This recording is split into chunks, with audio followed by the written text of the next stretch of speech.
Hello all. आज का ये वीडियो बहुत ही इम्पोर्टेंट होने वाला है और इसमें हम सीखेंगे कि रिप्रोडक्शन में कितनी फेजेस होती हैं और इन फेजेस का नाम क्या है, किस घटना मतलब इसमें अलग अलग इंसिडेंट होते हैं। तो सबसे पहले फादर और मदर की तरफ से आते हैं स्पर्म और ओवम और फ्यूजन से बनता है जाइगोट, जो जिसमें क्रोमोसोम के नंबर 46 होंगे और इसमें बार बार cell division mitosis, cell division से बनेगा एम्ब्रियो और एम्ब्रियो से बनेगा फीटस।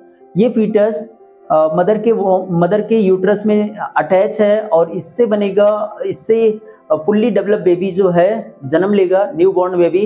ये 0 to 6 मंथ का बेबी का नाम होता है इन्फेंट्स। और चाइल्ड एज का मतलब 6 महीने से ऊपर के बेबी जो 8 साल तक के हैं, चाइल्ड एज होती है। उसके बाद एडोलेसेंस एज, जिसको हम किशोरावस्था भी कहते हैं, 8 साल से लेकर 18 साल तक की उम्र को कहते हैं। और इसमें एडल्ट स्टेज आती है, ओल्ड एज आती है और फाइनली डेथ हो जाती है और मरने से पहले अपने जैसी संतान बना के चला जाता है। अब हम इसमें देखेंगे कि कौन सी एज में प्यूबर्टी होती है। तो प्यूबर्टी एडोलेसेंस वाले एज में होती है।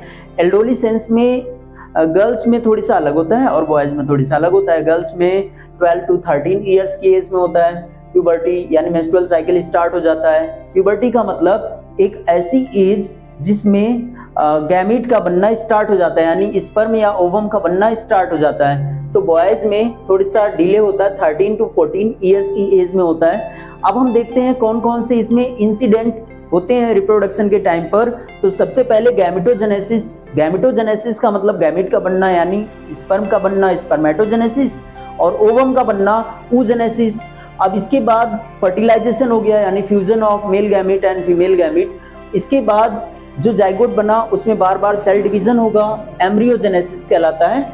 और वही एम्ब्रियो जाके यूट्रस की दीवार से चिपक जाने को, अटैच हो जाने को कहते हैं इम्प्लांटेशन।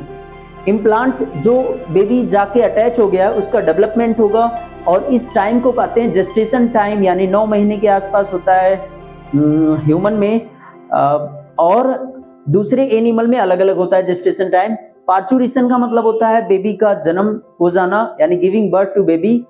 अब इसके बाद ये प्यूबर्टी कैसे कैसे होती है इसको हम जरा डिटेल में समझे। At the age of 6 to 7 years, अगर मान लो 6 से 7 साल का बेबी है, 8 साल का बेबी है, तो इसमें जीएनआरएच रिलीज होता है हाइपोथैलेमस ग्लैंड से, लेकिन बहुत कम।